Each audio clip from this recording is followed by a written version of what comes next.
Halo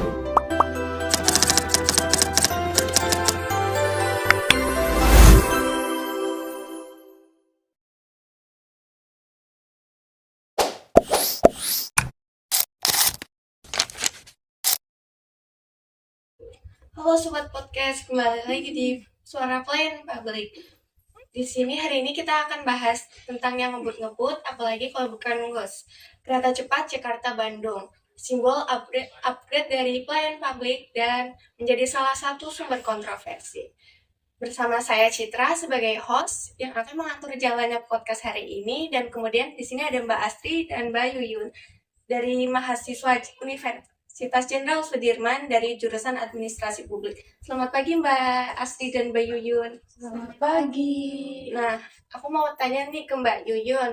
Kita mulai dari sisi positifnya dulu nih. Menurut Mbak Yuyun ini sih WUS itu membawa standar pelayanan yang seperti apa? Nah, di WUS ini tuh bisa dibilang pelayanan publik yang kualitas tangannya tuh udah naik kelas banget. Keunggulannya pada di kenyamanan dan juga teknologi digitalnya. Kayak sistem tiket online-nya tuh yang praktis tanpa harus datang langsung dan mengantri panjang. Selain itu, stasiunnya juga modern dan juga ramah untuk disabilitas. Terus juga fasilitas di dalamnya itu sangat memadai bagi penumpang. Nah, WUS ini tuh jadi bukti bahwa pelayanan publik bisa efisien dan juga berstandar dunia. Apalagi ini kereta cepat itu pertama di Asia Tenggara. Selain kenyamanan nih, apa dampak WUS terhadap mobilitas dan ekonomi daerah? Nah, ngomongin soal itu, dampaknya tuh besar banget. Kayak waktu tempuh Jakarta ke Bandung itu jadi jauh lebih singkat dan juga mobilitas jadi lebih efisien dan membuka banyak peluang ekonomi baru di daerah yang dilewatin. Jadi itu WUS itu bukan cuma hanya sekedar soal kereta cepat aja, transportasi cepat aja, tapi juga mendorong pertumbuhan wilayah dan juga aktivitas ekonomi yang ada di sekitarnya.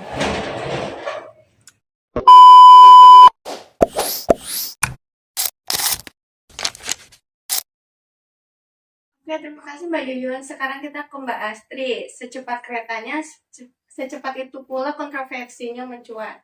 Dimulai dari utang dan pendanaan, bagaimana tanggapan Mbak Astri sendiri soal kebijakan kereta cepat ini? Memang setiap kebijakan yang dibuat oleh pemerintah itu menimbulkan pro dan kontra.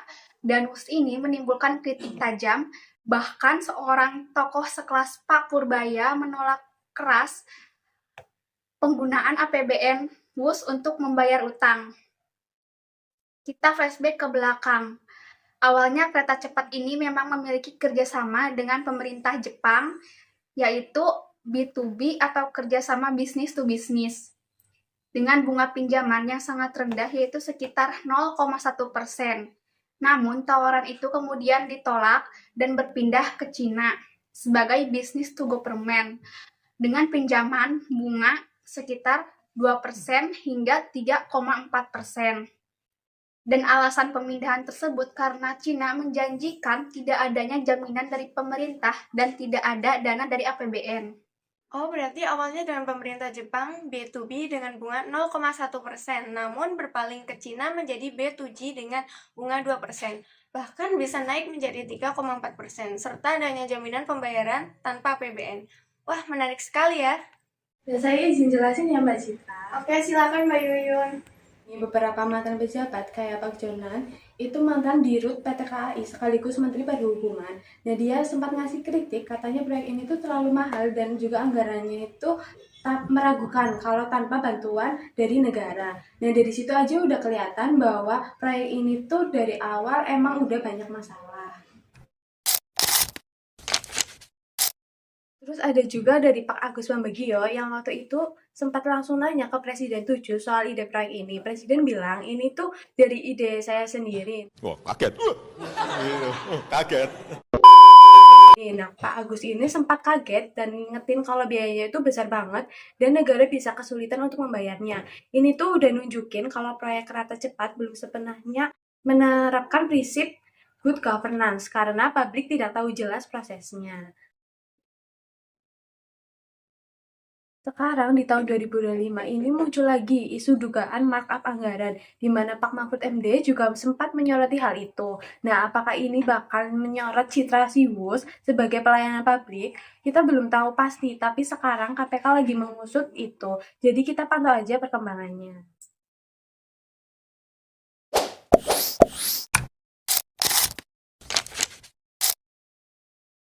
Terima kasih banyak kepada Mbak Yuyun dan Mbak Astri atas pembahasan dan pendapatnya.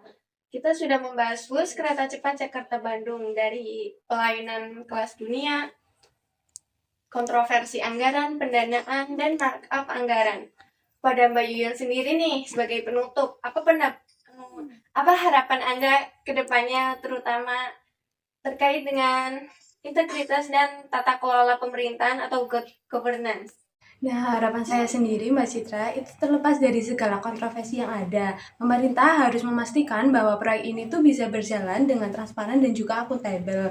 Nah, prinsip good governance ini tuh harus ditegakkan. Artinya masyarakat harus tahu jelas bagaimana pendanaan itu dikelola dan harus audit yang independen. Proyek sebesar ini tuh harusnya menjadi simbol kemajuan pelayanan, bukan sumber masalah keuangan dan integritas. Oke, baik, kalau buat Mbak Astri sendiri gimana harapannya? Baik, menurut saya WUS itu adalah pedang bermata dua. Di satu sisi, ia ada mampu untuk memberikan transportasi kelas dunia yang meningkatkan efisiensi mobilitas dan citra bangsa. Dan di sisi lain, terdapat kontroversi pendanaan dengan markup menjadi kasus yang mencoreng citra baik dari KCIC apabila terbukti terdapat markup. Harapannya, kasus ini bisa menjadi pelajaran berharga bahwa inovasi pelayanan publik itu harus selalu dibarengi dengan perencanaan yang matang, kehati-hatian dalam berhutang dengan luar negeri, dan partisipasi publik itu harus lebih luas dari awal. Baik, Sobat Podcast, kita simpulkan WUS adalah simbol dari kemajuan pelayanan publik pertama di Asia Tenggara, menawarkan pengalaman kelas dunia mulai dari kenyamanan kereta hingga efisiensi waktu tempuh. Namun, seperti yang Mbak Astri katakan, WUS sendiri adalah pedang bermata dua. Satu sisi pedang adalah layanan kelas dunia, menunjukkan bahwa Indonesia mampu. Kemudian sisi pedang yang lain adalah masalah tata kelola yang ditunjukkan oleh kontroversi utang, perubahan skema pendanaan, dan isu dugaan markup. Tanpa prinsip good governance, kemewahan pelayanan hanya akan menjadi beban utang dan sumber polemik. Terima kasih sekali lagi kepada Mbak Astri dan Mbak Yuyun. Kemudian sampai jumpa di episode selanjutnya. Terima kasih.